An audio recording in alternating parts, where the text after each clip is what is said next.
Hi. Hello. Yeah. It's been a while. Damn. Damn. Yeah, it's been several months since my last video, and I believe I was playing with clay. That was actually for my Dumb Running Sonic submission, which was a stupid little meme going around the internet at the time, and it actually turned out to be pretty funny. And but anyway, I feel I owe you guys a little bit more of an explanation as to what in the hell's been going on for the past year or so that I haven't really been doing much or updating. And some some things happened, and I'll explain that. And but okay, for starters, I figured I would just take some time off from working on projects and just kind of be a regular jerk off for a while and play some video games. So I was always working on games and tinkering around with games. I never really sat down and enjoyed a lot of games from start to finish. So I figured I would do that for a while. And there was a lot of games that came out last year, and several games happened. Several good games happened. Skyrim happened, and that's still a time sink for me. So beyond that, a couple of pretty significant life-altering events happened. I got married, so hooray. And also got a new job. It's, actually, matter of fact, those guys, Rackspace, they're awesome. I love them. This is to be honest, this is the first time in my life I've actually been able to say I love my job, and it's true. They treat us well. It's a freaking awesome place to work.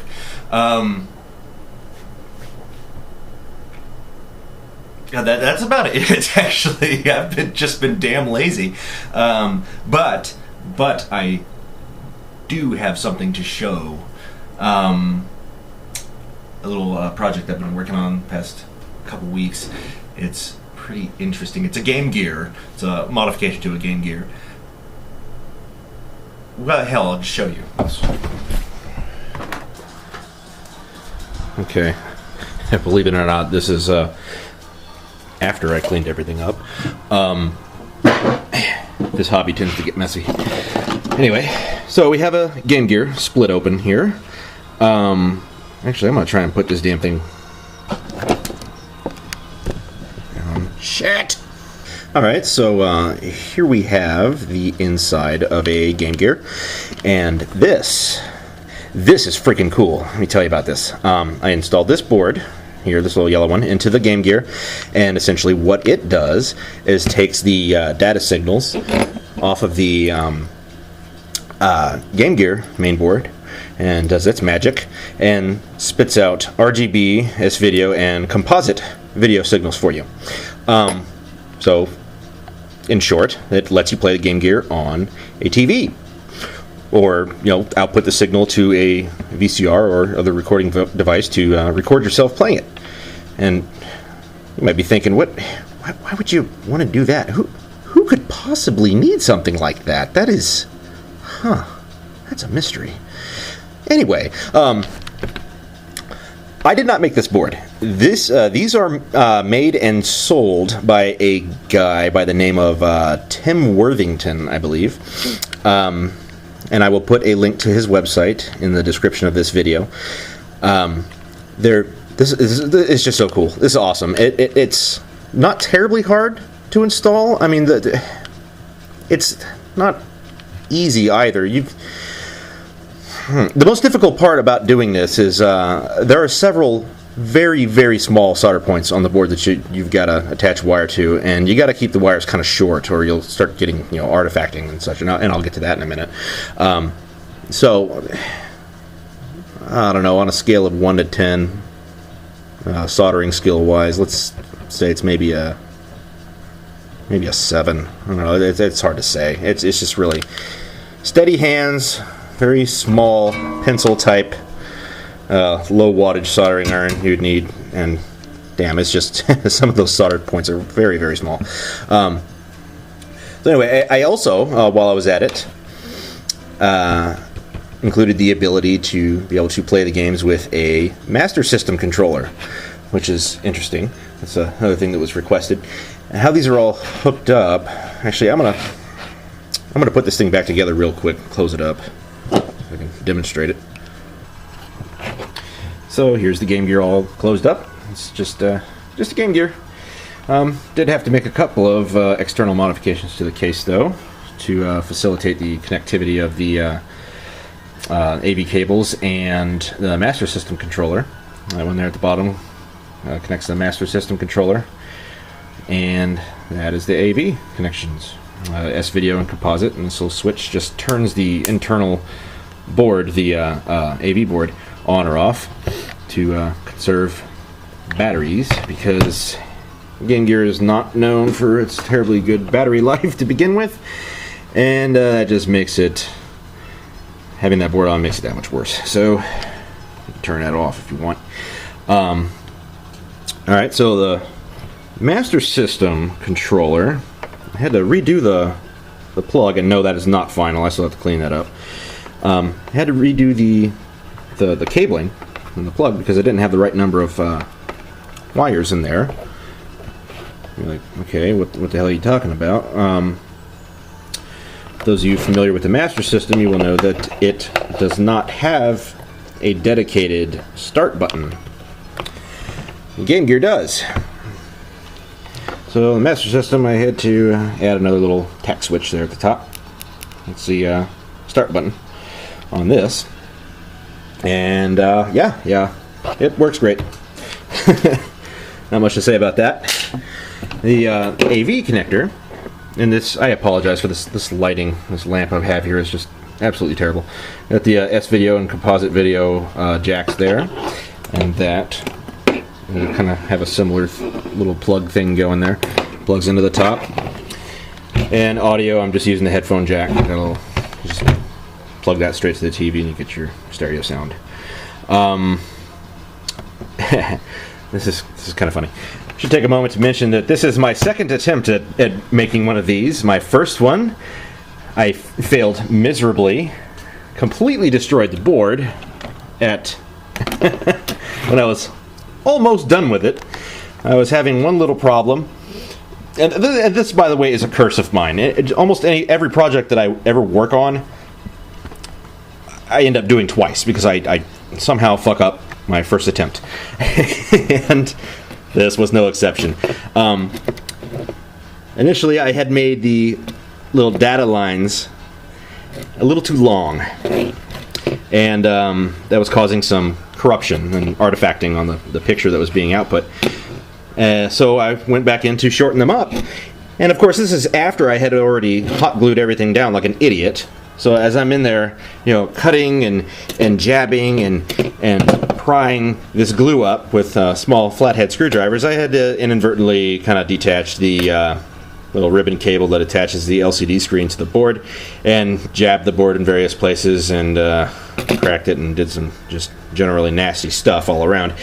And went to go turn it back on, and no, it was dead. And tried to save it, but that just wasn't happening. So I got frustrated, ripped the screen off, threw it against the wall, and that is just completely dead. Went to work the next day, and another reason that Rackspace is totally awesome, and the people that work there are awesome. I went and sent out an email to a distribution list there, and basically begged and pleaded, explained to myself, hey, I was working on a project, completely destroyed it, I need another Game Gear now ASAP, and within 5 minutes I had a donor. So big shout out and thank you to Mike Main, who gave me another Game Gear, and was able to kind of transplant the little AV outboard and rewire everything, and got it working again. And this time it works great, and I'm going to go ahead and take that upstairs here in a second and demonstrate it. It's pretty cool. Alrighty, so we got the Game Gear all hooked up, and got the Master System controller plugged into the bottom there, and the video out cable thing plugged into the top, and the S-Video signal out of this thing does look great, by the way, but the TV that I'm testing on at the moment does not have an S-Video input, so we'll be using the composite signal, which is also very good. And then the audio is just going out of the little 1/8 inch to RCA style adapter cable into the TV. Go ahead and turn that on.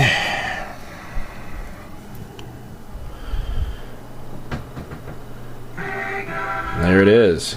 Game Gear on a TV. Pretty cool. There is a border that you can probably see as that was scrolling in.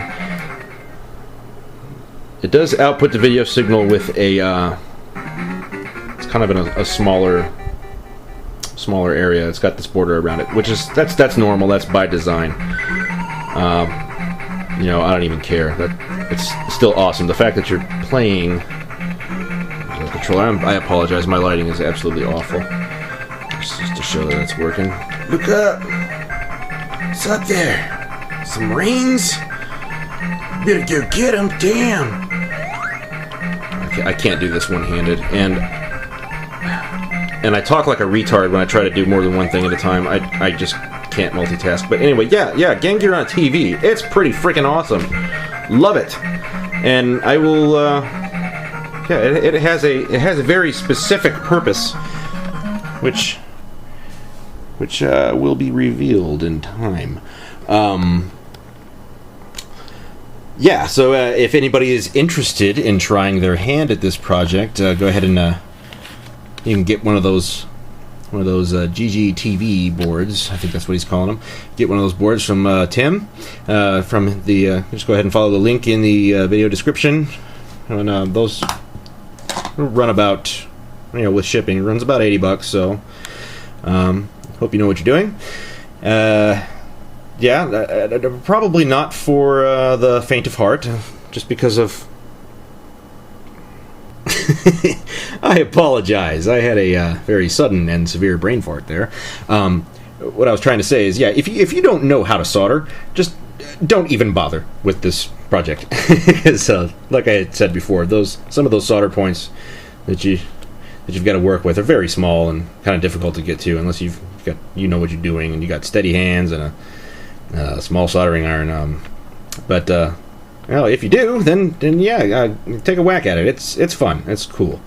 And again, big thanks to a coworker, Mike Main, for donating this Game Gear after I completely destroyed the first one, and also to Tim for making such a cool little board that gives you that video output capability. Very neat. That's all I have to say about that. And that is about all I have to say for this video. I do have a couple other projects that, well, I'm not actively working on them, not yet. I haven't seriously sat down and started getting into them yet, but so it's going to be a little while before I, have something substantial to show. But yeah, I just wanted to give you this update, let you know kind of what's been going on, and yeah.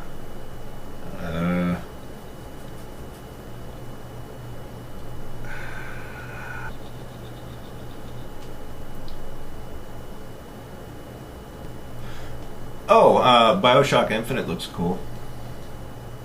Alright, bye.